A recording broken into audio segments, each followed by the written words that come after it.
이제 시간이 되었으므로 하나님 앞에 예배함으로 나아가겠습니다.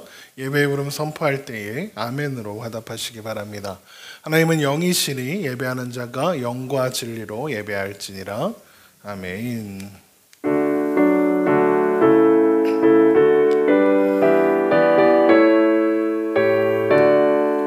하늘에 가득 찬 영광의 하나님, 온 땅에 충만한 존귀하신 하나님, 생명과 빛으로 지혜와 권능으로 언제나 우리를 지키시는 하나님, 성부와 성자와 성령 삼위의 하나님, 우리 예배를 받아주시옵소서. 주 앞에 나올 때 우리 마음 기쁘고 그 말씀 힘되어 새 희망이 솟는다. 고난도 슬픔도 이기게 하시옵고 영원에 잇대어 살아가게 하소서. 우리의 자랑과 기쁨, 생명의 하나님, 우리 예배를 받아주시옵소서.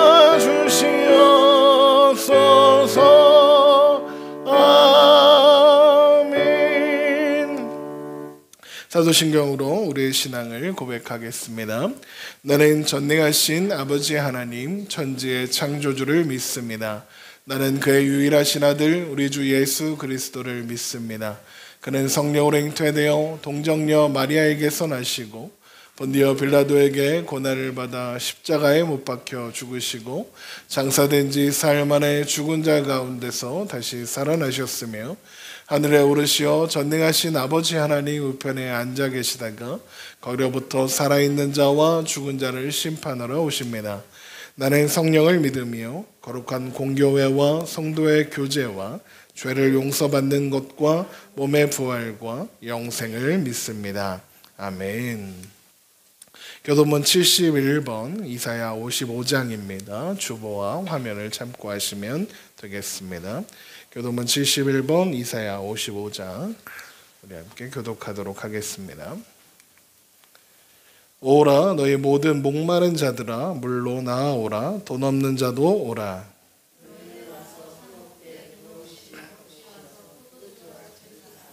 너희가 어찌하여 양식이 아닌 것을 위하여 은을 달아주며 내게 듣고 들을지어다. 그리하면 너희가 좋은 것을 먹을 것이며 너희는 귀를 기울이고 내게로 나와 들으라. 내가 너희를 위하여 영원한 언약을 맺으리니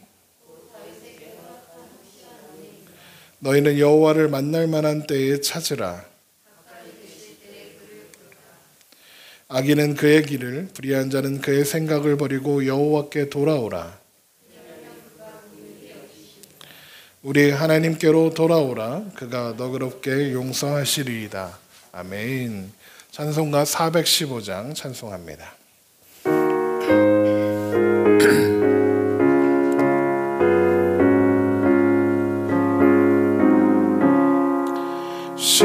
십자가 그늘 아래 나 쉬기 원하네.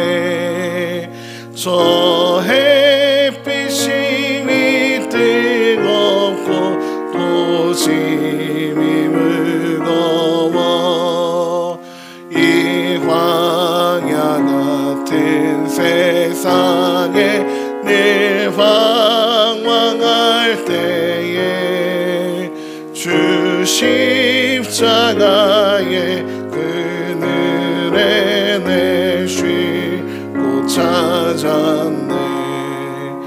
내 눈을 밝히 떠서 저 십자가 볼 때 날 위해 고난 당하신 주 예수 보인다. 그 형상 볼 때 내 맘에 큰 찔림 받아서 그 사랑 감당 못하여 눈물만 흘리네. 십자가 그늘에서 나 길이 살겠네. 나 사모하는 광채는 주 얼굴뿐이라. 이 세상 나를 버려도 나 두려움 없네. 내 한량 없는 영광은 십자가 뿐이라. 아멘. 이 시간에 주님께서 가르쳐 주신 기도로 함께 기도하겠습니다.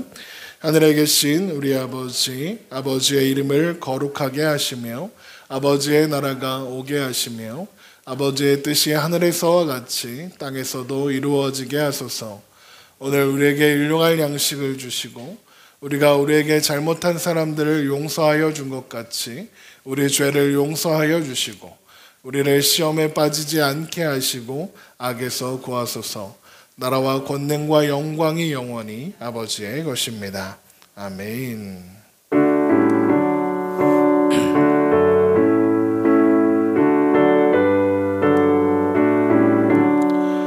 눈을 들어 산을 보니 도임 어디서 오나. 천지 지은 주 하나님 나를 도와주시네.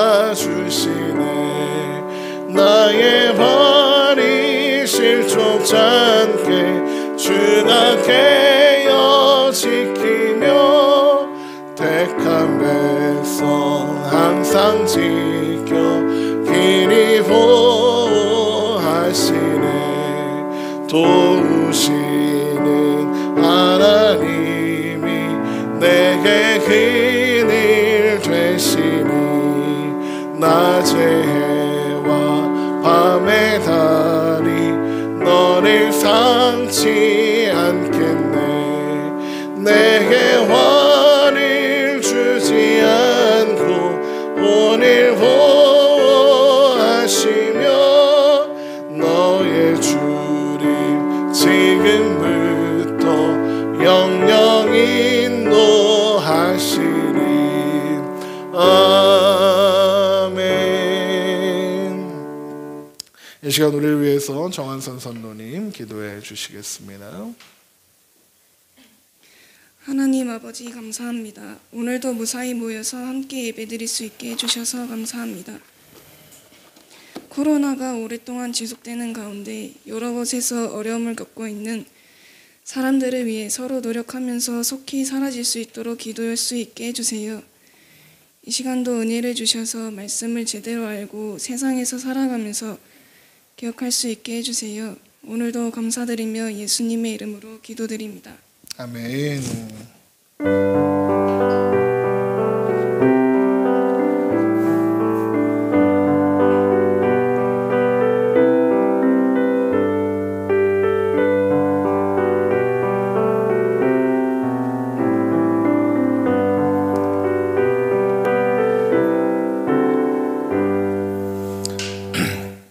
이 시간 여러분 예배하러 오신 여러분을 환영하고 축복합니다. 하나님의 은혜가 가득한 시간 되기를 주님의 이름으로 축원합니다. 우리 앞뒤 좌우에 계신 분들과 샬롬으로 인사하겠습니다. 샬롬. 네, 축복합니다. 축복합니다. 정말 샬롬이 필요한 때입니다. 코로나19로 인해서 생활 속 거리두기가 어제인가요? 어제 보니까 극단적 거리두기를 요청하는 문자가 왔더라고요. 네. 그래서 현장 예배를 중단해야 하나 고민하다가 예배는 우리 다 마스크 쓰고 손 소독하고 다 이러고 있으니까요. 이렇게 잘 지키도록 하고, 그리고 이제 혹시 더 심각해지거나 하면 그때 또 영상 예배로 돌릴 수도 있다라고 생각하면서 주일 예배는 좀 그래도 우리가 잘 하면서 지키면 어떨까 합니다. 소모임 자제 요청이 있었고요. 그래서 주중에 하는 성경 공부 모임을 2주 동안 휴강하기로 했습니다. 그래서 주일을 보고 다시 시작하게 될 겁니다.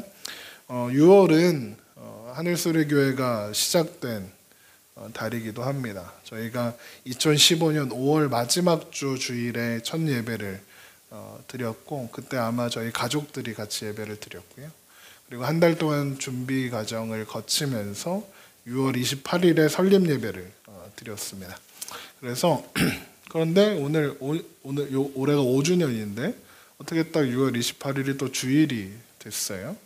그래서 6월 28일 주일 예배는 교회 설립 5주년 감사 예배로 드린다는 것 알려드리지만 코로나19로 인해서 특별한 행사 같은 건 하지 않을 생각이고요. 그래서 떡하고, 그리고 또 우리 교회 처음 시작할 때 그 교회 컵 만들었었잖아요. 이제 그런 거, 뭐 컵이든 수건이든 뭐 이런 거 해서 같이 우리끼리 즐겁게 즐겁게 선물 교환하고 이제 마치려고 합니다. 그래서 여러분 기억하시고 그날 혹시 아무 일도 없어서 그날은 좀 모여서 예배 드릴 수 있도록. 그리고 1년 내내 예배 한 번도 안 오다가 그날만 예배 오는 친구들이 있어요. 그래도 교회 생일에는 와야죠 이러면서 오는 친구들이 있는데 이렇게 별일 없이 그렇게 모일 수 있었으면 좋겠습니다. 이 시간 하나님 말씀 보도록 하죠. 사무엘하 23장 1절에서 7절에 있는 말씀 보도록 하겠습니다. 사무엘하 23장 1절에서 7절에 있는 말씀입니다. 사무엘하 23장 1절에서 7절에 있는 말씀 우리 함께 보도록 하겠습니다.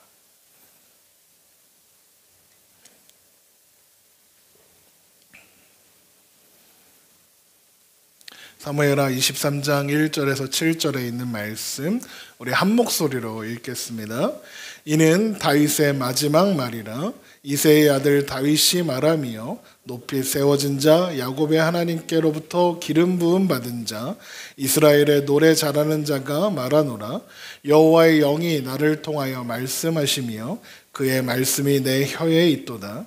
이스라엘의 하나님이 말씀하시며 이스라엘의 반석이 내게 이르시기를 사람을 공의로 다스리는 자 하나님을 경외함으로 다스리는 자요 그는 돋는 해의 아침 빛 같고 구름 없는 아침 같고 비 내린 후에 광선으로 땅에서 우미 돋는 새풀 같으니라 하시도다. 내 집이 하나님 앞에 이같지 아니하냐. 하나님이 나와 더불어 영원한 언약을 세우사 만사에 구비하고 견고하게 하셨으니 나의 모든 구원과 나의 모든 소원을 어찌 이루지 아니하시랴. 그러나 사악한 자는 다 내버려질 가시나무 같으니 이는 손으로 잡을 수 없음이로다. 그것들을 만지는 자는 철과 창자루를 가져야 하리니 그것들이 당장에 불살리리로다 하니라. 아멘. 잘 읽었는데 마지막에 혀가 꼬이나? 오늘도 살아계신 하나님 앞에 기쁨과 감사로 예배하며 나아가는 저와 여러분 되시기를 주님의 이름으로 축원합니다. 말씀 가운데 은혜가 있기를 주님의 이름으로 축원합니다. 사무엘하 21장부터 24장은 사무엘기의 결론이다 이렇게 말씀드렸죠. 그래서 시간 순서와는 상관없이 기록되었다 말씀드렸습니다. 21장은 다윗의 한계를 먼저 보여주는 것으로 시작했습니다. 다윗의 시대에 기근이 찾아왔고 하나님은 그 기근의 원인을 사울 시대에 있었던 사울이 사람들에게 열심히 있어서 여부수 사람들을 죽인 일 때문이다 라고 말씀하셨죠. 하나님은 다윗에게 그렇게 말씀하셔서 다윗이 지금 사울의 전철을 밟고 있다. 사울이 사람들의 시선을 신경 썼던 것처럼 다윗 또한 사람들에게 열심히 있다는 것을 알려주신 것인데 다윗은 깨닫지 못하고 하나님의 지적에도 불구하고 스스로를 돌보지 못한 다윗은 여부스 사람들의 원수를 갚아주는 것으로 그것을 해결하려고 했습니다. 그러나 아무것도 해결되지는 않았죠. 결국 다윗은 스스로를 이스라엘의 등불이다 여기는 자리까지 가게 되었고 스스로를 하나님보다 더 중요한 존재로 생각하기 시작했습니다. 그 이후 다윗의 인생은 승승장구했습니다. 가는 곳마다 승리를 했고 그리고 온 나라들이 다윗 앞에 무릎을 꿇었습니다. 그러나 다윗은 그렇게 승승장구하는 와중에 멸망의 길로 걸어가고 있었죠. 그래서 밧세바 사건도 일어나고 우리아를 죽이고 그리고 하나님 앞에 엎어지기도 하고 압살롬의 반란과 여러 가지 사건들이 일어나게 된 것입니다. 그러나 하나님은 그 모든 순간들을 다윗에게 허락하셨습니다. 그렇게 다윗의 인생 순간순간마다 개입하셨고 다윗이 자신의 한계를 깨닫도록 인도하셨습니다. 그리고 하나님의 선하신 인도하심과 은혜를 알게 하셨죠. 그래서 나온 고백이 22장에 기록된 다윗의 승전가다 말씀드렸습니다. 다윗은 밖에 있는 원수가 아니라 다윗을 스올로 데려가서 영원한 멸망으로 영원한 사망으로 데려가려고 하는 자신 안에 있는 죄가 더 큰 원수임을 깨닫고 큰 두려움을 느꼈습니다. 그러나 하나님은 그런 다윗을 죄에서 구원하셨고 영원한 하나님 나라의 왕으로 세워주셨습니다. 그리고 그 모든 일은 하나님의 독생하신 아들 예수 그리스도를 통해서 완성된다는 것을 우리가 확인한 바 있습니다. 그리고 나서 이제 사무엘하 23장입니다. 23장은 다윗의 마지막 말이라고 제목에 붙여져 있습니다. 그리고 다윗의 시편으로 기록되어 있죠. 조금 다른 점이 있다면 이 시편은 다윗이 부르고 있는 이 고백은 2절에 보면 여호와의 영이 나를 통하여 말씀하신다라고 해서 하나님이 다윗을 통해서 말씀하신다는 것을 보여줍니다. 그러니까 일종의 예언 같은 거예요. 그래서 더 중요한 대목입니다. 그런데 이 시편을 기록하면서 이 노래를 부르면서 다윗이 제일 먼저 자신을 소개하고 있는데 그 소개를 어떻게 하나 보겠습니다. 23장 1절을 보세요. 이는 다윗의 마지막 말이니라 이새의 아들 다윗이 말하며 높이 세워진 자 야곱의 하나님께로부터 기름 부음 받은 자 이스라엘의 노라 자라는 자가 말하노라 하였습니다. 그러니까 자기를 어떻게 소개했느냐? 이새의 아들 높이 세워진 자 야곱의 하나님께로부터 기름 부음 받은 자 이스라엘의 노래 잘하는 자라고 자기소개를 하고 있는 겁니다. 그런데 여기 이새의 아들이라는 표현은 다윗의 대적들이 다윗을 낮추어 부를 때 사용하던 말입니다. 우리가 이새의 아들과 친구를 먹겠느냐? 우리가 이새의 아들을 왕으로 세우겠느냐? 이렇게 조롱하고 모욕할 때 사용하는 그런 말입니다. 그러니까 그런데 이 말은 그래서 무슨 뜻이 되느냐면 저 베들레헴 촌놈이 무슨 왕이냐 이렇게 조롱할 때 쓰는 그런 뜻입니다. 그런데 다윗은 스스로 대적들이 자신을 낮추어 부르는 표현으로 자기소개를 한 겁니다. 무슨 말이냐? 다윗은 스스로를 베들레헴 저 총구석에서 양을 치던 보잘것없던 사람, 아무도 주목하지 않고 아무도 사람 대접해주지 않던 그 사람을 하나님이 선택하사 세우신 사람이다 라고 이야기하는 겁니다. 그러니까 무슨 말입니까? 나는 뭔가 특별해서 선택받은 것이 아니다. 나는 뭔가 대단해서 선택받은 사람이 아니다 라고 이야기하는 겁니다. 하나님께서 그런 다윗을 선택하셨고 하나님께서 그런 다윗을 높이 세우셨습니다. 그래서 다윗은 스스로를 높이 세워진 자라고 하는 겁니다. 높이 세움을 받은 자라는 뜻인 겁니다. 스스로 세운 것이 아니라 세워졌습니다. 하나님께서 그를 세우셨죠. 다윗의 힘과 능력이 아니라 누군가의 능력에 기대어 세워짐을 받았다는 뜻입니다. 베들레헴 시골 총구석에서 다윗을 불러내어 높이 세우신 분이 누굽니까? 하나님이시죠. 바로 그에게 기름 부으신 하나님이다라고 고백하는 거죠. 그래서 다윗은 야곱의 하나님께로부터 기름 부음 받은 자 되는 겁니다.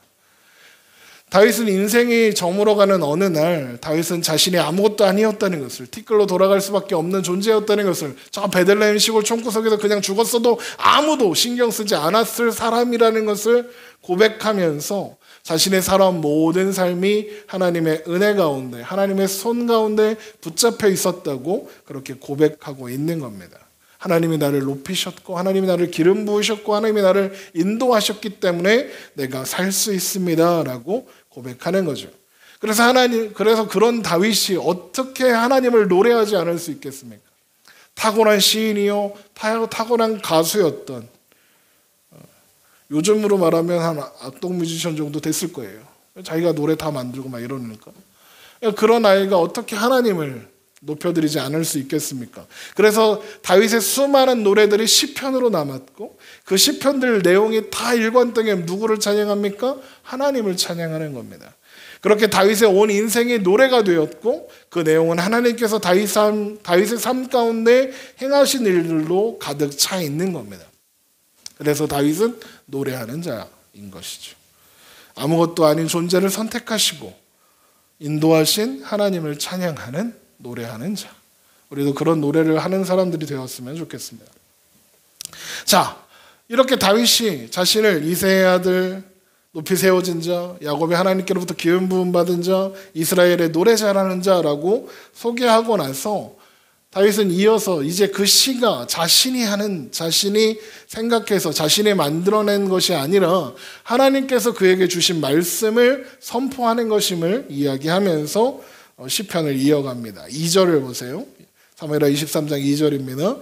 여호와의 영이 나를 통하여 말씀하시며 그의 말씀이 내 혀에 있도다. 이스라엘의 하나님이 말씀하시며 이스라엘의 반석이 내게 이르기를 사람을 공의로 다스리는 자, 하나님을 경외함으로 다스리는 자요. 그는 돋는 해의 아침빛 같고 구름 없는 아침 같고 비 내린 후에 광선으로 땅에서 우미 돋는 새풀과 같으니라 하시도다 하였습니다. 다윗이 예언하는 내용은 하나님의 통치를 이 땅 가운데 가져오는 어떤 왕을 축복하면서 부르는 노래입니다. 그 예언의 내용이 하나님의 통치를 이 땅 가운데 가져오는 왕에 대한 내용인 거예요. 그 왕은 사람을 공의로 다스리는 자이며 하나님을 경외함으로 다스리는 자입니다. 그리고 또 그의 통치가 어떤 결과를 낳게 될 거냐? 그는 돋는 해의 아침 같고 구름 없는 아침 같을 거랍니다. 맑은 아침인 거죠. 그런데 비 내린 후에 광선으로 땅에서 우미 돋는 새풀같이 할 겁니다. 이게 무슨 말이냐? 비가 오면 새풀이 돋아오르고 그 새풀이 돋아나기 위해서는 햇빛이 적당하게 있어야 되잖아요. 그러니까 생명을 가져오게 하는 비와 햇빛과 같은 존재일 것이다 라고 이야기하는 겁니다. 그러니까 그런 존재가, 그런 왕이 이 땅 가운데 와서 하나님 나라의 통치를 이룰 것인데 백성들에게 생명을 가져다 주는 것과 같을 것이다 라고 하는 겁니다. 누굴까요, 이 왕은? 다윗의 아들 솔로몬일까요? 다윗일까요? 당연히 아닙니다. 백성들에게 생명을 주는 빛으로 와서 공의로 다스리고 하나님을 온전히 경외하는 왕 누굴까요? 예수님밖에 없습니다. 성경에 기록된 그 어떤 왕도 이런 존재는 없습니다. 이건 예수님밖에 없습니다. 진짜요? 요한복음 1장 1절을 보세요. 요한복음 1장 1절입니다. 요한복음 1장 1절 태초에 말씀이 계시니라 이 말씀이 하나님과 함께 계셨으니 이 말씀은 곧 하나님이시나 그가 태초에 하나님과 함께 계셨고 만물이 그로 말미암아 지은 바 되었으니 지은 것이 하나도 그가 없이 된 것이 없느니라 그 안에 생명이 있었으니 이 생명은 사람들의 빛이라. 다윗이 고백한 그 빛으로 생명으로 오는 왕이 누군지 요한복음이 밝히고 있는 겁니다. 또 빌립보서 2장 6절도 보십시오. 빌립보서 2장 6절.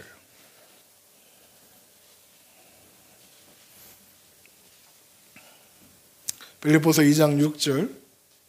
그는 근본 하나님의 본체시나 하나님과 동등됨을 취할 것으로 여기지 아니하시고 오히려 자기를 비워 종의 형체를 가지사 사람들과 같이 되셨고 사람의 모양으로 나타나서 자기를 낮추시고 죽기까지 복종하셨으니 곧 십자가에 죽으심이라. 이러므로 하나님이 그를 지극히 높여 모든 이름 위에 뛰어난 이름을 주사 하늘에 있는 자들과 땅에 있는 자들과 땅 아래에 있는 자들로 모든 무릎을 예수의 이름에 꿇게 하시고 모든 입으로 예수 그리스도를 주라 시인하여 하나님 아버지께 영광을 돌리게 하셨느니라. 입니다. 하나님을 경외하고 하나님 뜻에 100% 순종함으로 하나님 앞에 나아가며 공의로 백성을 다스리고 영원한 생명의 빛이 되신 분 예수 그리스도인 것입니다. 그러니까 지금 다윗은 예수 그리스도로 예수님께서 이 땅에 오실 것과 그가 이 땅에 오셔서 이루실 하나님 나라 통치에 대해서 지금 이야기하는 것입니다. 예수님께서 오심으로 하나님 나라는 시작될 거고 예수님께서 다시 오시는 날 그 나라가 완전히 완성될 것입니다. 그래서 우리는 주님의 다시 오심을 기대하고 소망하며 살아가는 것이죠. 이렇게 하나님은 다윗의 입을 통하여 다윗의 후손으로 오시는 예수 그리스도와 그리고 예수님을 통해 세우시는 하나님 나라를 선포하고 계시는 겁니다. 그래서 그 언약이 어떻게 이어지느냐? 이렇게 이어집니다. 사무엘하 23장 5절입니다. 사무엘하 23장 5절 내 집이 하나님 앞에 이같지 아니하냐. 왜 내 집이 하나님 앞에 이같지 않겠습니까? 다윗의 후손으로 오신다 하나님이 말씀하셨기 때문입니다. 하나님이 나와 더불어 영원한 언약을 세우사 만사에 구비하고 건거하게 하셨으니 나의 모든 구원과 나의 모든 소원을 어찌 이루지 아니하시랴. 하나님의 언약이 영원하고 견고하게 서 있답니다. 무슨 뜻입니까? 하나님께서 다윗에게 말씀하신 이 예언, 예수 그리스도를 통해서 하나님 나라가 시작되고 완성될 것이라는 이 예언은 반드시 이루어질, 취소 없이 문제 없이 성취될 하나님의 약속이라는 것이죠. 그러니까 다윗의 모든 소원이 뭐겠습니까? 하나님께서 말씀하신 그 하나님 나라가 완성되는 것 아니겠습니까? 자신은 할 수 없었던, 자신이 평생을 바쳐서 해보고 싶었으나 할 수 없었던 그 하나님 나라의 완성을 지금 다윗은 고대하고 있는 것이죠. 그런데 그 하나님 나라의 통치를 반대하는 사람들은 어떻게 됩니까? 바로 모두 가시나무처럼 밖에 버려져 태워질 것입니다. 23장 6절을 보세요. 그러나 사악한 자는 다 내버려질 가시나무 같으니 이는 손으로 잡을 수 없음이로다. 그것들을 만지는 자는 철과 창자루를 가져야 하리니 그것들이 당장에 불살리리로다 하니라. 이 말씀이 신약 성경에 그대로 있습니다. 여러분 요한복음 15장 1절을 보세요. 여러분 불태워질 가시나무와 같은 사악한 사람들이 누구겠습니까? 하나님께서 다윗을 통해 주신 영원하신 언약, 그리고 그 언약을 이루기 위해서 이 땅에 오시는 왕 예수 그리스도의 통치를 거절하는 자들이겠죠. 예수님을 거절하는 자들이에요. 그런 사람들은 어떻게 되는지 예수님께서 직접 말씀하셨습니다. 요한복음 15장 1절 나는 참 포도나무요 내 아버지는 농부라 물은 내게 붙어있어 열매를 맺지 아니하는 가지는 아버지께서 그것을 제거해버리시고 물은 열매 맺는 가지는 더 열매를 맺게 하려 하여 그것을 깨끗하게 하시느니라. 너희는 내가 일러준 말로 이미 깨끗하여졌으니 내 안에 거하라 나도 너희 안에 거하리라. 가지가 포도나무에 붙어있지 아니하면 스스로 열매를 맺을 수 없음 같이 너희도 내 안에 있지 아니하면 그러하리라. 나는 포도나무여 너희는 가지라. 그가 내 안에 내가 그 안에 거하면 사람이 열매를 많이 맺나니 나를 떠나서는 너희가 아무것도 할 수 없음이라. 사람이 내 안에 거하지 아니하면 가지처럼 밖에 버려져 마르나니 사람들이 그것들을 모아다가 불에 던져 사르니라. 지금 다윗의 예언과 똑같이 연결되는 거죠. 그러니까 다윗의 마지막 말은 다윗의 후손으로 오시는 예수 그리스도를 통해서 하나님의 통치가 온전히 이 땅 가운데 이루어질 것이다. 이것을 선포하고 있는 것입니다. 예수님을 통해서 하나님께서 다루시는 하나님 나라가 시작될 것을 다윗은 그 인생의 마지막 말로 남기고 있는 것이죠. 이것은 다윗의 결론이고 그리고 사무엘기의 결론이고 성경의 결론이고 우리의 결론이어야 합니다. 우리는 예수 그리스도로 말미암아 하나님 나라의 백성으로 영원한 하나님 나라의 자녀로 오늘을 살아가고 있고 또 그 나라에 영원히 살 거니까요. 자, 여기까지 딱 하면 딱 떨어지고 좋잖아요. 그렇죠? 23장 이렇게 하나님 예수 그리스도로 말미암아 시작되는 하나님 나라를 이렇게 말씀하고 있는 겁니다 하고 끝나면 좋을 것 같은데 23장에 다른 이야기가 같이 또 기록되고 있습니다. 23장 그 밑에를 보세요. 8절을 보시면 8절부터 다윗의 용사들의 명단이 함께 기록되고 있어요. 다윗의 마지막 말과 다윗의 용사 명단이 무슨 관계가 있는 걸까? 우리는 그 생각을 해야 합니다. 다윗의 용사들은 30용사라고 불렸습니다. 이들은 다윗의 최측근에서 다윗을 위해 싸운 장군들입니다. 장수들입니다. 근데 30용사 이렇게 불렸지만 그렇다고 30명이라는 뜻은 아닙니다. 오늘 말씀의 맨 끝에 보면 37명이라고 하고 또 열왕기에 가면 그 인원이 46명이라고도 합니다. 그러니까 30명이 넘는데 왜 30용사라 부르냐? 그냥 걔네들 이름이 30용사인 겁니다. 이해되십니까? 그러니까 삼천교회, 제가 어렸을 때 다니던 교회거든요. 삼천교회라고 있어요. 왜 3,000교회입니까? 3,000명이 모이는 교회라서 삼천교회랍니다. 근데 교회 처음에는 300명도 안 모였거든요. 30명도 안 모였고요. 근데 3,000교회입니다. 이해되십니까? 이런 느낌인 겁니다. 물론 30용사 명단에 있는 사람들 중에서는 전쟁 중에 전사한 이들의 명단도 포함되어 있습니다. 그러니까 아마도 30명 즈음에서 이렇게 인원을 맞추고 있었던 것 같아요. 어쨌든 이 사무엘하 23장에 기록된 다윗의 용사들 명단은 숫자보다는 이 명단과 다윗의 마지막 말과의 연관성이 더 중요합니다. 다윗의 용사 명단은 세 그룹으로 나누어져 있습니다. 처음에 3명의 용사들을 언급하면서 최고의 용사들이다 이렇게 이야기하고, 두 번째 또 3명의 용사를 언급하면서 얘네들도 되게 훌륭한 애들인데 첫 번째 용사들만은 못했다라고 합니다. 그리고 마지막에 이제 그 외 기타 등등 해서 명단만 쫙 나옵니다. 그러면 첫 번째 그룹부터 한번 보겠습니다. 첫 번째 그룹의 3명의 용사는 다그만 사람 요셉 바세벳, 아우와 사람 도대의 아들 엘르아살, 하랄 사람 아기의 아들 삼마입니다. 우리 23장 8절을 보세요. 다윗의 용사들의 이름은 이러하니라. 다그몬 사람 요셉 바세벳이라고도 하고 에셋 사람 아디노라고도 하는 자는 군 지휘관의 두목이라. 그가 단번에 800명을 쳐 죽였더라.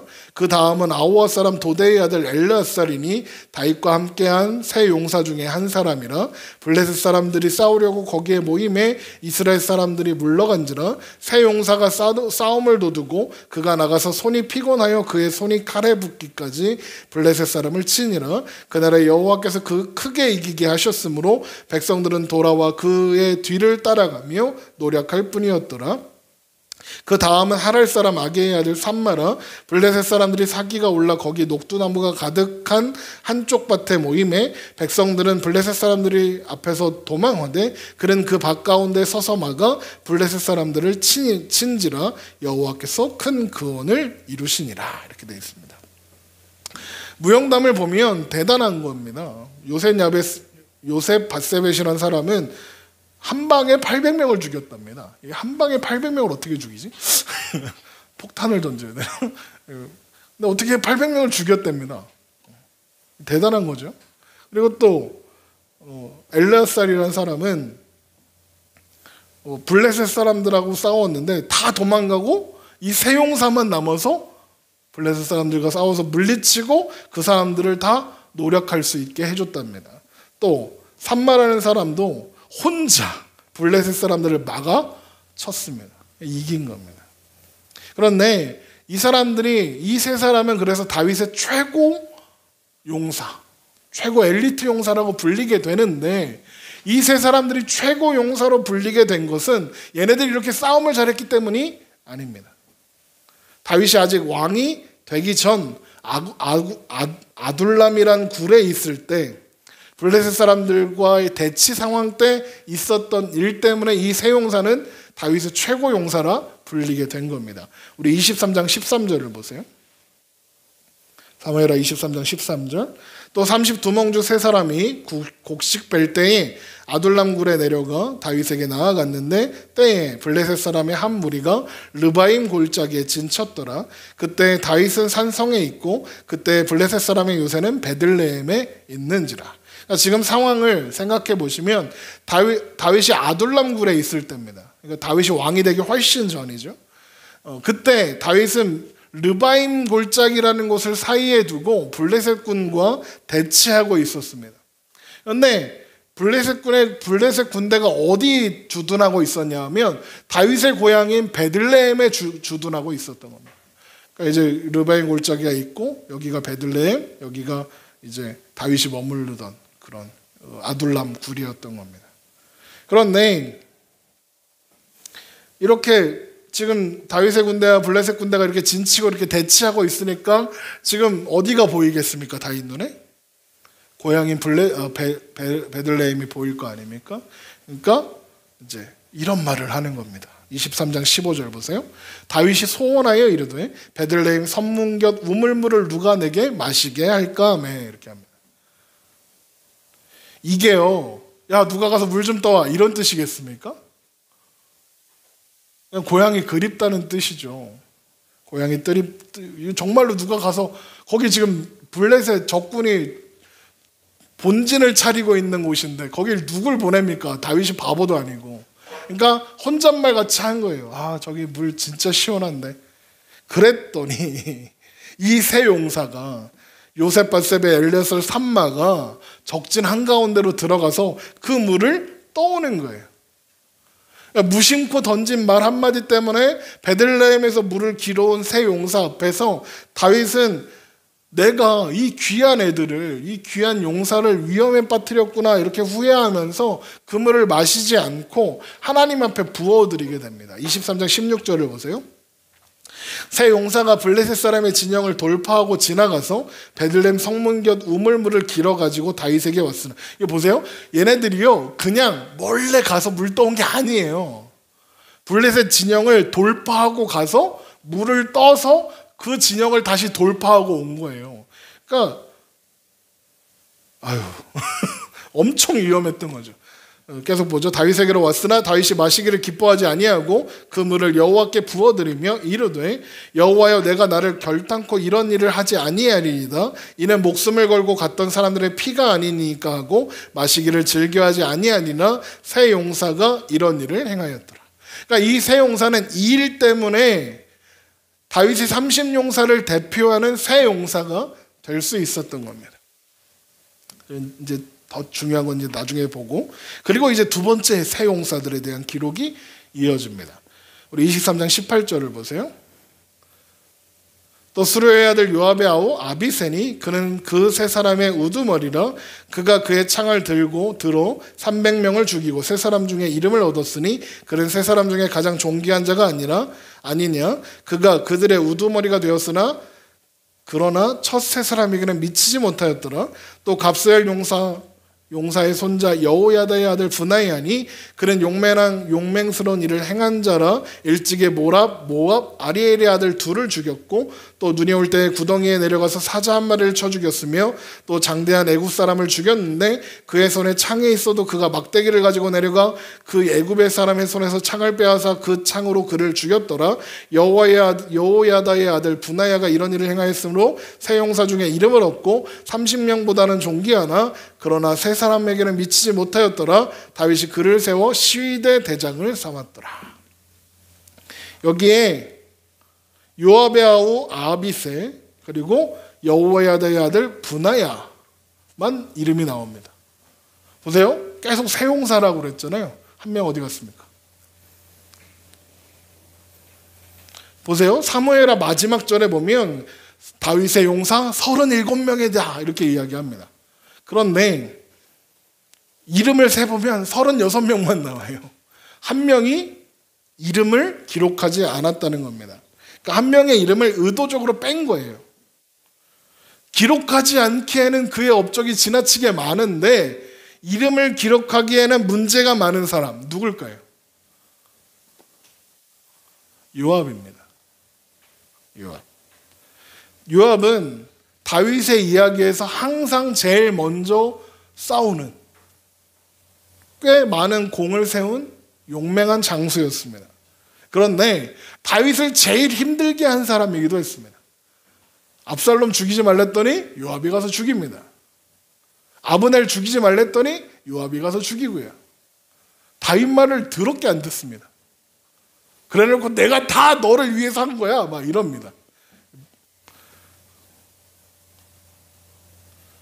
게다가 다윗 말년에 이제 다윗이 이제 솔로몬을 왕으로 세우려고 할 때 아도니아를 왕으로 세우려고 하다가 실패했고, 결국 다윗은 솔로몬한테 요압 죽여라 이렇게 유언으로 남기기까지 했습니다. 그러니까 그 존재를 무시할 수는 없죠. 요압이라는 사람이 워낙 대단한 사람이었으니까요. 그런데 그 이름을 남길 수는 없는 겁니다. 그런데 이 세 사람, 요압과 아비새와 분야의 무용담이 첫 번째 세 용사의 무용담과 비교하면 뭐가 처집니까? 800명 때려졌고 블레셋 사람들 때려졌고 비슷합니다. 부족함이 없습니다. 그런데 이 두 번째 명단에서 뭐라고 합니까? 첫 세 용사, 첫 세 사람에게는 미치지 못했다 그러는 겁니다. 뭐가 부족해서? 그리고는 나머지 다윗의 30명의 용사들이 기록됩니다. 우리 23장 24절을 보세요. 요압의 아사헬은 30명 중에 하나요. 또 베들레헴 도도의 아들 엘하난과 하롯 사람 사뭇과 하롯 사람 엘리가와 발디 사람 헬레스와 드고아 사람 이케스의 아들 이라와 아나돗 사람 아비에셀과 후사 사람 무분네와 아오와 사람 살몬과 느도바 사람 마하레와 느도바 사람 바하나의 아들 헬렛과 베냐민 자손에 속한 기브아 사람 리베의 아들 이때와 비라돈 사람 분하야와 가하스 시내가에 사는 히때와 아르바 사람 아이알본과 바우르 사람 아스마엘과, 이름 겁나 어렵네. 사알본 사람 엘리아바와 야산의 아들 요나단과 하랄 사람 삼마와 아랄 사람 사랄의 아들 아이암과 마아가 사람의 손자 아하스베의 아들 엘리벨렉과 길로 사람 아이도발의 아들 엘리암과 갈멜 사람 헤스레와 아랍 사람 바아레와 소바 사람 나단의 아들 이갈과 갓 사람 바니와 암몬 사람 셀렉과 수리의 아들 요압의 무기를 잡은 자 부에롯 사람 나하레와 이델 사람 이라와 이델 사람 가렙과 헷 사람 우리야 이상 총수가 37명이었더라. 사실은 제가 이거 이제 읽어야 돼서 몇 번 연습을 했거든요. 우와, 연습했는데 이 지경입니다. 이름이 너무 어려워. 어쨌든 자, 이제 다윗의 마지막 말과 다윗의 이 세 그룹의 용사들은 무슨 관계가 있는 건지 말씀드리려고 합니다. 그 이야기는요, 다윗이 사울에 쫓겨 다니던 시절, 블레셋 사람에게 갔다가 죽을 뻔하고 미친 사람인 것처럼 해갖고 겨우 살아나와서 기어 들어간 곳이 어딥니까? 아둘람 굴이라는 곳이었습니다. 거기에서 시작됩니다. 그 시절 다윗의 용사들 중 가장 중요한 사람으로 언급되는 세 사람, 그게 요셉바세벳, 엘르아사, 삼마, 이 세 사람입니다. 이 세 사람이 그 시절에 다윗을 위해 목숨을 걸고 베들레헴 성문 곁 우물에서 물을 떠온 일이 있었던 겁니다. 그 시절입니다. 그 시절 다윗과 함께했던 이들이 가장 뛰어난 용사들이다라고 성경이 기록하고 있는 겁니다. 그러니까 이 용사 그룹은 왜 가장 뛰어나냐? 다윗이 아둘람에 있을 때 함께했기 때문입니다. 그러면 두 번째 세 용사들, 걔네들도 날고 기는 애들인데 왜 두 번째, 걔네는 첫 세 사람만 못했느냐? 얘네들은 다윗이 잘 나갈 때 함께했던 사람들이기 때문입니다. 여러분, 다윗이 아둘람에서 지낼 때 그 시절에 다윗은 아무것도 없었습니다. 오죽하면 아둘람에 있었겠습니까? 동굴이에요. 아둘람이란 이름의 뜻이 뭐냐? 막다른 길이란 뜻입니다. 인생의 막다른 길에 막혀서 어떡하지? 이러고 있을 때입니다. 그게 다윗의 처지였어요. 그러나 그 아둘람의 사망이 꽉 막힌 그곳에서 하나님이 새 일을 시작하셨습니다. 그리고 그곳에 다윗과 같이 인생이 막다른 길에 다다라서 도저히 살 수 없노라 했던 사람들이 다윗에게 모여들기 시작했었습니다. 우리 사무엘상 22장으로 가보세요. 사무엘상입니다. 옛날 추억을 소환해야 합니다. 사무엘상 22장.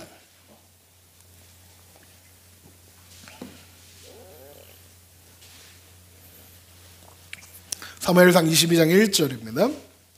그러므로 다윗이 그곳을 떠나 아둘람 굴로 도망하매 그의 형제와 아버지의 온 집이 듣고 그리로 내려가서 그에게 이르렀고 환난당한 모든 자와 빚진 모든 자와 마음이 온통한 자가 다 그에게로 모였고 그는 그들의 우두머리가 되었는데 그와 함께한 자가 400명 가량이었더라. 400명이나 되는 사람이 다윗에게 모여들었는데 그 사람들은 환난당한 자, 빚진 자, 마음이 온통한 자들이었습니다. 이 사람들이 왜 다윗에게 왔을까요? 갈 데가 없어서 그랬습니다. 사울이 다스리는 땅에서는 외면당하고 거절당한 사람이었기 때문입니다. 어디에도 정들 곳 없고 어디도 머물 곳이 없었습니다. 사정은 다 모두 달랐지만 버림받고 외면받았다는 것은 같았습니다. 그들의 인생은 모두 아둘람, 막다른 길이었습니다. 그러나 그들은 아둘람이라는 곳에서 소망을 보았습니다. 그곳에 누가 있었기 때문입니까? 하나님께서 세우신 왕, 새로운 왕 다윗이 거기 있었기 때문입니다. 그렇게 모인 400명의 사람들, 사실 아무 쓸모없는 사람들입니다. 오죽하면 사울이 쳐다보지도 않았겠습니까? 그 시대에서 외면받고 천대받던 사람들입니다. 그런데 그 사람들이 다윗의 군대가 되는 겁니다. 가장 보잘것없어 보이고 가장 힘없어 보이던 그때 다윗과 함께 했었던 용사들이 가장 뛰어난 용사였다 이야기하는 겁니다.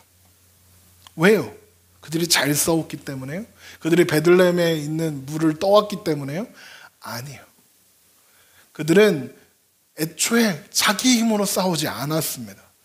우리 다시 사무엘하 23장으로 돌아와서 그 용사들을 소개하면서 이런 말을 하고 있다는 것을 우리가 기억해야 합니다. 사무엘하 23장 9절을 보세요. 사무엘하 23장 9절. 그 다음은 아호와 사람 도데의 아들 엘르아살이니 다윗과 함께한 세 용사 중 한 사람이라 블레셋 사람들이 싸우려고 거기에 모임에 이스라엘 사람들은 물러간지라. 이스라엘 사람 도망갔다는 얘기입니다. 그런데 세 용사가 이 세 사람이 싸움을 도두고 싸우는데 10절 그가 나가서 손이 피곤하여 그의 손이 칼에 붙기까지 블레셋 사람을 치니라 이렇게 돼 있죠. 그렇게 해서 승리했다가 아니라 보십시오. 그날에 여호와께서 크게 이기게 하셨으므로 백성들은 돌아와 그의 뒤를 따라가며 노력할 뿐이었더라 이렇게 돼 있습니다. 그러니까 이스라엘 사람들 다 도망가는데 이 세 용사만 남아서 블레셋과 싸우겠다고 지금 그러고 있는데 말도 안 되는 싸움을 한 거지 않습니까? 세 사람이 아무리 잘 싸워도 그게 말이 됩니까? 그런데 어떻게 승리했냐? 그 승리의 이유가 뭐냐? 그날에 여호와께서 크게 이기게 하셨으므로. 또 12절도 보세요. 그는 그 밭 가운데 서서 막아 블레셋 사람들을 치니라 여호와께서 큰 구원을 이루시니라. 정리하면 이렇습니다. 다윗이 가장 어렵던 시절에 다윗 곁에 있었던 세 용사가 있었다. 그들은 엄청나게 잘 싸웠다. 그들은 승리했다. 불가능한 싸움을 싸워서 이겼다. 그런데 그 승리가 어디서 왔느냐? 하나님이 이기게 하셨다. 그 이야기를 하는 겁니다. 무슨 뜻입니까? 그 시절 다윗은 하나님을 의지했습니다. 하나님과 함께 했습니다. 자신의 한 걸음 한 걸음을 그 시절에는 하나님께 물었습니다. 하나님은 그 걸음걸음을 인도하셨고요. 보세요. 사무엘상으로 다시 가셔서 그 시절 얼마나 다윗이 꼬치꼬치 하나님께 하나하나 다 물었는지 확인할 수 있습니다. 사무엘상 22장 3절입니다. 사무엘상 22장 3절. 보세요. 이제 다윗이 자기 부모님들을 좀 안전한 데 맡기고 이제 어떻게 해야지 라고 생각하고 있을 때입니다. 22장 3절. 다윗이 거기서 모압 미스베로 가서 모압 왕에게 이르되 하나님이 나를 위해 어떻게 하실지를 내가 알기까지 나의 부모가 나와서 당신들과 함께 있기를 청하나이다. 그러니까 지금 다윗이 하나님이 나한테 어떻게 하실지 가르쳐 주실 때까지 우리 부모님 좀 보호해 주세요 하는 겁니다. 23장 2절을 보세요. 23장 2절. 그일라 사람들이 블레셋 사람들에게 공격을 받는다는 이야기를 듣고 다윗이 하나님께 묻습니다. 이에 다윗이 여호와께 묻자와 이르되 내가 가서 이 블레셋 사람을 치리이까? 여호와께서 다윗에게 이르시되 가서 블레셋 사람들을 치고 그일라를 구원하라. 또 23장 4절을 보세요. 다윗이 여호와께 다시 묻자온데 여호와께서 대답하여 이르시되 일어나 그일라로 내려가라. 내가 블레셋 사람들을 내 손에 넘기리라. 23장 10절을 보세요. 그 와중에 그일라 사람들이 다윗을 배신하고 그일라 사람들 구원해 줬더니 치사하게 다윗 배신하고 일러 바치니까 다윗이 또 그럽니다. 10절 보세요. 다윗이 이르되 이스라엘 하나님 여호와여 사울이 나 때문에 이 성읍을 멸하려고 그일라로 내려오기를 꾀한다함을 주의 종이 분명히 들었나이다. 그일라 사람들이 나를 그의 손에 넘기겠나이까? 주의 성이 들은 대로 사울이 내려오겠나이까? 이스라엘 하나님 여호와여 원하건대 주의 종에게 일러 주옵소서. 그러니까 되게 칭얼칭얼 그러죠. 하나님 어떻게 하죠? 하나님 어떻게 하죠? 막 이러고 있습니다. 하니 여호와께서 이르시되 그가 내려오리라 하신지라. 하나님이 다 가르쳐 주십니다. 무슨 뜻이냐? 다윗의 가장 중요한 이 세 용사는 다윗이 사방이 막혀서 아무것도 의지할 것이 하나도 없었던 그 시절, 그래서 하나님 말고는 의지할 것이 없었던 그 시절, 아둘람에 살던 그 시절을 상징하는 인물들이 이 세 용사인 겁니다. 그런데 두 번째로 언급된 다윗의 세 용사들은 이 첫 세 사람보다 못했다 그러잖아요. 왜 못할까요? 그들의 무용담은 다윗의 첫 세 사람만 못하지 않습니다. 더 뛰어나다면 뛰어나다고 할 수 있습니다. 그런데 그들이 세운 전공은, 그들이 세운 전관은 다윗이 한창 잘 나갈 때 세운 겁니다. 이름이 언급되지 않은 요압은 말할 것도 없고 모압과의 전투, 애국과의 전투 다 언제 있었던 겁니까? 다윗이 한창 잘 나가던 사무엘하 8장에 있었던 일입니다. 그들의 전공들은 첫 번째 세 사람과 비교해서 부족함이 없었습니다. 그런데 첫 용사만 못했다 그럽니다. 왜 첫 번째 용사만 못했을까요? 그들의 충성심이 부족했을까요? 능력이 부족했을까요? 다윗의 용사들은 다 첫 번째 세 용사처럼 목숨 걸고 다윗을 위해 싸웠습니다. 충성심을 비교하자면 우열을 가리기 어려울 정도였습니다. 그러나 그들이 첫 세 용사보다 못한 것은 그 시절 다윗은 하나님께 묻지 않습니다. 그 시절 다윗은 지가 하고 싶은 대로 합니다. 그 시절 다윗은 하나님께 묻지 않았고 하나님께 의지하지 않았습니다. 대신 누구를 기대했겠습니까? 용사들한테 기대한 겁니다. 용사들이 필요한 겁니다. 그들의 용맹이 필요했고 그들의 용맹을 이용했습니다. 자신은 그런 자신의 용사들을 자신의 욕망을 채워줄 대상으로 생각했습니다. 그리고 누구를 의지했겠습니까? 그런 능력 있는 용사들을 잘 주의하는 자신을 신뢰했던 겁니다. 하나님을 의지하고 하나님을 신뢰하는 다윗은 이제 없습니다. 새 용사들이 떠온 물 앞에서 그들이 피와 같은 물을 마실 수 없어서 하나님 앞에 부어드린 다윗은 없습니다. 이제 다윗은 자신의 욕망을 위해서 하나님을 이용할 뿐, 자신의 욕망을 위해서 용사들을 이용할 뿐입니다. 그래서 얘네들은 부족한 겁니다. 그리고 나머지 30명의 명단, 이 명단이 괜히 우리아로 끝나는 게 아닙니다. 23장 39절 보세요. 사무엘하 23장 39절 이렇게 끝나요. 햇사람 우리아라 이상 총수가 37명이라. 여러분 우리아가 누굽니까? 다윗을 위해 목숨을 걸고 충성되게 싸우던 용사였습니다. 다윗이 밧세바를 보며 밧세바가 임신하자 이걸 덮으려고 우리아를 불러들입니다. 불러들여서 우리아 보고 야 밧세바랑 자. 그래갖고 내가 그래서 네 애야 이렇게 하려고 하다가 근데 우리아가 어떻게 합니까? 아직 전장에서 전우들이 저렇게 목숨을 걸고 싸우고 있는데 내가 어떻게 편안하게 집에 들어가서 잡니까? 엄청 충성스러운 사람입니다. 그런데 어떻게 합니까? 그 죄를 가리려고 우리아를 죽게 합니다. 우리아를 죽이라는 명령서를 누가 들고 갑니까? 우리아가 들고 가서 요압한테 갖다 바치는 겁니다. 우리아는 다윗이 아둘람 이후에 어떻게 용사들을 대하고 있는가 그 태도를 보여주는 극단적인 사람인 겁니다. 자기의 욕망을 위해서라면 죽어도 되는 존재입니다. 아둘람에 있던 시절의 용사들은요, 자기의 욕심을 위해서 함부로 죽일 수 없는 귀한 사람들이었어요. 그 차이가 있는 겁니다. 이것이 용사들을 대하는 태도인 동시에 하나님을 대하는 태도였던 겁니다. 그러니까 이 용사 명단이 왜 있느냐? 다윗이 변해가는 모습을 보여주는 겁니다.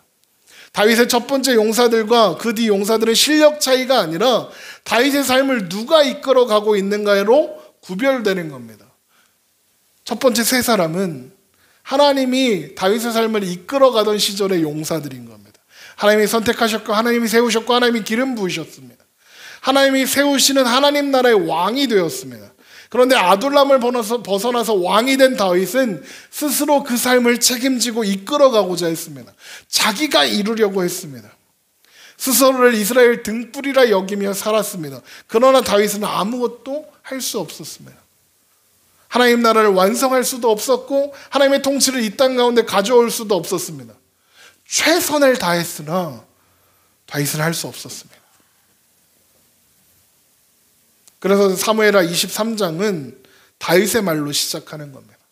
다윗이 아니라 다윗의 후손으로 오시는 분 예수 그리스도를 통하여 다윗은 이룰 수 없었던 하나님 나라를, 하나님의 통치를 이루신다는 것을 보여주는 것입니다.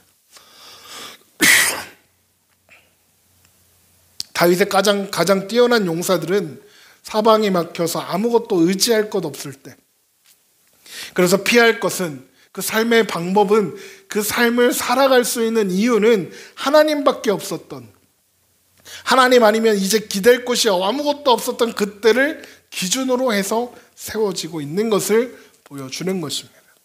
그럼 마태복음 18장 1절을 보세요.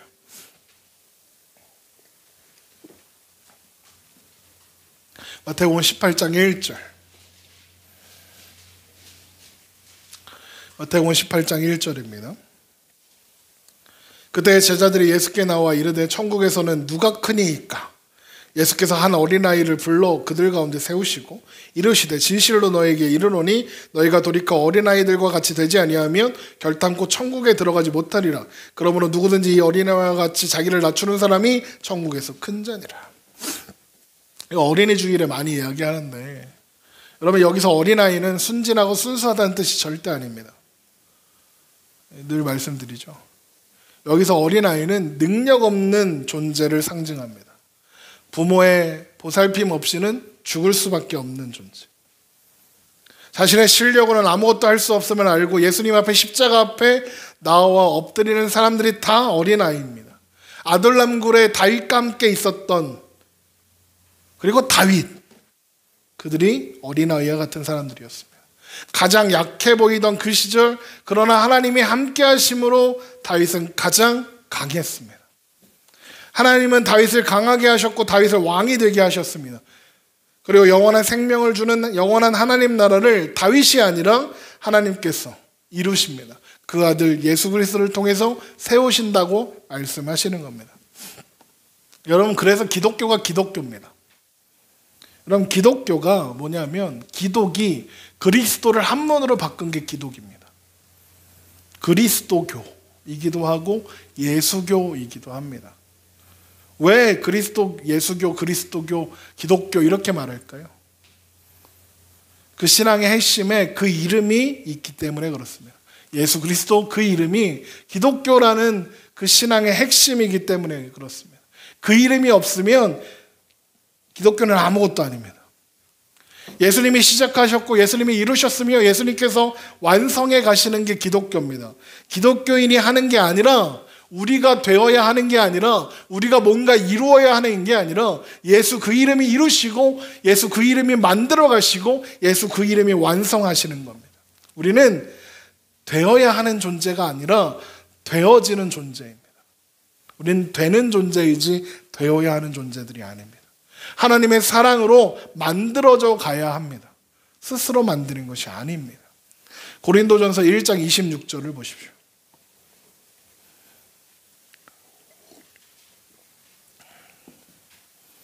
고린도전서 1장 26절. 고린도전서 1장 26절입니다.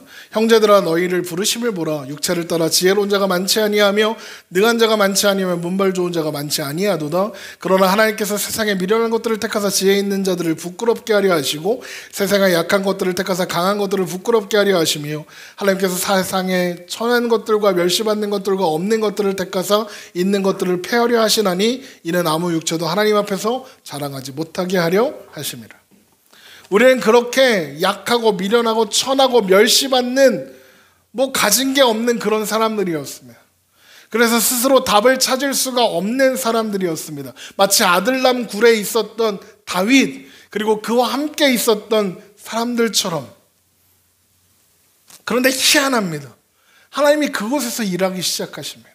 도대체가 이것들로 뭘 하지? 하고 싶은 그런 자리에서 하나님이 그 일을 시작하십니다. 하나님이 그곳에서 일하신답니다. 그래서 답 없는 존재들에게 답이 되어주신답니다. 왜 그럴까요? 1장 29절 고린도전서 1장 29절 이는 아무 육체도 하나님 앞에서 자랑하지 못하게 하려 하심이라입니다. 자랑하지 못하게 하려고요. 대신 하나님을 의지하고 하나님의 이름을 자랑하게 하시려고요. 여러분 고린도전서 1장 30절을 보십시오. 너희는 하나님으로부터 나서 그리스도 예수 안에 있고 예수는 하나님으로부터 나와서 우리에게 지혜와 의로움과 거룩함과 구원함이 되셨으니 기록된 바 자랑하는 자는 주 안에서 자랑하라 함과 같게 하려 함이라. 보세요. 우리 보고 지혜로우라고 하는 게 아니죠. 우리 보고 의로우라고 하는 것도 아니고 거룩하라고 하는 것도 아니고 우리 스스로 구원을 받으라는 이야기도 아닙니다. 예수님께서 오셔서 우리의 지혜가 우리의 의로움이 우리의 거룩함이 우리의 구원함이 되신다는 겁니다. 기록된 바 자랑하는 자는 주 안에서 자랑하라입니다. 여러분 그리고 그 하나님의 자랑이 우리의 자랑입니다. 다윗의 마지막 말처럼 그 일을 이루시려고 예수님께서 이 땅에 오셔야 했던 겁니다. 다윗의 예언, 그 일을 신실하게 이루신 하나님, 다 받고 자격 없는 내가 아니라 하나님의 은혜로 하나님의 사랑으로 이 모든 것을 이루신다는 것, 그것이 사무엘기의 세 번째 결론인 겁니다. 여러분 자꾸 뭘 해야 구원받을 수 있다고 생각하지 마십시오. 심지어는 하나님 뜻대로 살지 않겠다고 결단해 보십시오. 내가 하나님 날 절대 구원 못해. 나는 절대 구원받지 않을 거야 라고 결단해 보십시오. 어떤 일이 벌어져요? 하나님 무슨 수를 써서라도 데리고 가고야 마실 겁니다. 하나님은 한번 선택한 사람을, 한번 자녀로 삼으신 사람을 포기하지 않으시기 때문에 그렇습니다. 나는 절대 하나님께 이끌려가지 않겠습니다. 엄청 큰 전봇대 같은데 몸을 묶고 막 버텨보십시오. 하나님이 못 데려가시는. 하나님 겁나 큰 포크레인 하나 가져오셔서 그 전신줄을 통째로 퍼갖고 데리고 가실 겁니다.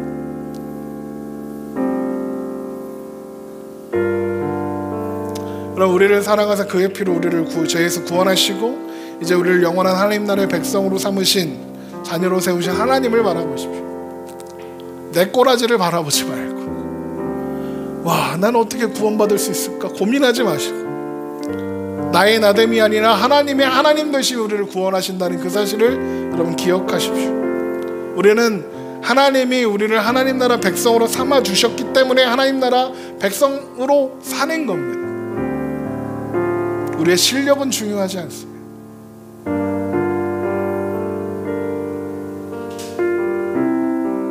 우리 그런 하나님을 바라보고, 그래서 우리가 붙잡을 것은 믿음밖에 없습니다 고백하고, 그렇게 믿음으로 오늘을 살아내는 저와 여러분 되시기를 주님의 이름으로 축원합니다. 기도하겠습니다. 하나님 아버지, 은혜를 감사합니다. 먼저 먼저 하나님 드린 예물을 위해서 기도합니다. 하나님 앞에 예물을 구별하여 드린 손길들이 있습니다. 기억하여 주시고 그 마음을 기뻐 받아 주시옵소서. 아버지, 우리가 예물을 드릴 때마다 고백하는 것은 우리가 누리고 사는 모든 것들이 하나님의 은혜임을 고백합니다. 그리고 그 고백 위에 우리의 삶이 세워지게 하여 주옵소서. 그래야 주님과 동행하는 자의 형통함과 복됨이 우리 삶 가운데 온전히 선포될 수 있도록 아버지 도우시고 인도하여 주옵소서. 아버지, 또한 그로 인하여 우리가 삽니다. 하나님께서 우리를 인도하시고 우리를 지키시고 보호하시기 때문에 우리가 살아가고 있습니다. 우리는 모두 아둘람굴에 있었던 다윗과 같았습니다. 그리고 그와 함께 하고 있었던 사람들과 같았습니다. 천하고 약하고 미련하고 멸시받고 있었습니다. 도대체 스스로는 그 삶을 책임질 수 없어서 그 삶의 무게에 힘겨워하고 그 삶 가운데 흔들리고 있었습니다.